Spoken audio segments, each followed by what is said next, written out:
इस बजट में जो सामाजिक सुरक्षा की योजनाएं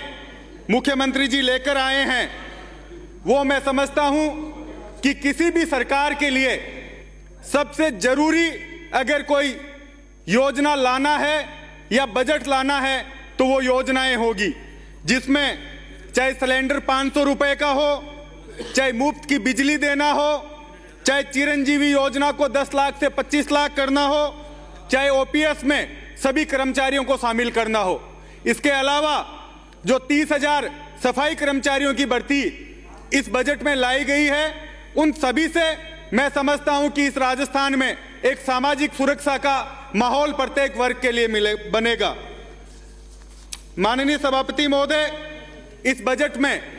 लाडनू को जो सौगात मिली है उसके लिए मैं बहुत बहुत धन्यवाद देना चाहूंगा। चाहे दीनदारपुरा को उप तहसील बनाना हो, चाहे नीमबी जोधा में पुलिस चौकी को पुलिस थाने में क्रमोन्नत करना हो, लाडनू में स्टेडियम की घोषणा हो, और चाहे 24 किलोमीटर सांवराज से लेकर बल्दू गेनाना सड़क की घोषणा हो। मैं समझता हूं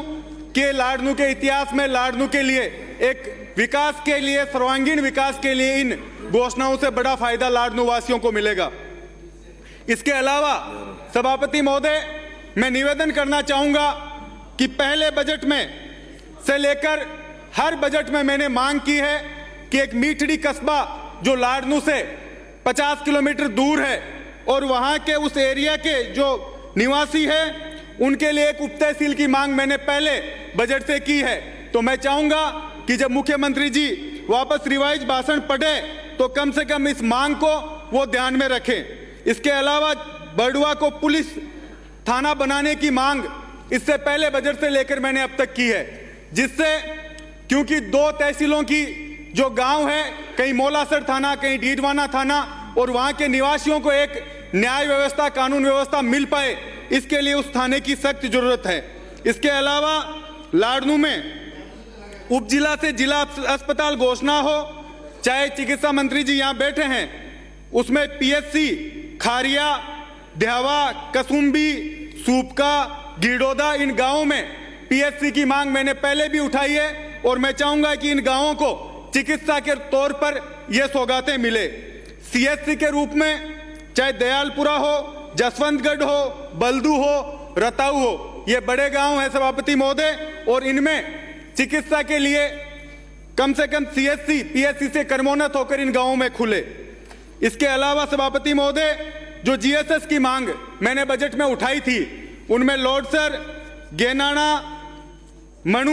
ये गांव है जहां बिजली की व्यवस्थाएं प्रॉपर नहीं हो पा रही। इसकी वजह से इन गांवों में जीएसएस नए मांग मैंने की थी, इन गांवों की उन मांगों को पूरा किया जाए। इसके अलावा सभापति महोदय, मुख्य तौर पर जो पहले बजट में रिको की घोषणा लाडनू में हुई, उसका काम अभी तक प्रारंभ नहीं हुआ है। वह जो ट्रॉमा सेंटर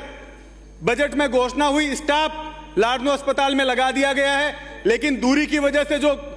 कुछ परेशानी आ रही थी उसको पूरा कर दिया गया है, लेकिन अभी भी ट्रॉमा सेंटर का काम शुरू नहीं हुआ है। तो मैं चिकित्सा मंत्री जी से चाहूंगा कि कम से कम उस ट्रॉमा सेंटर का काम शुरू किया जाए। इसके अलावा सभापति महोदय, हम लोग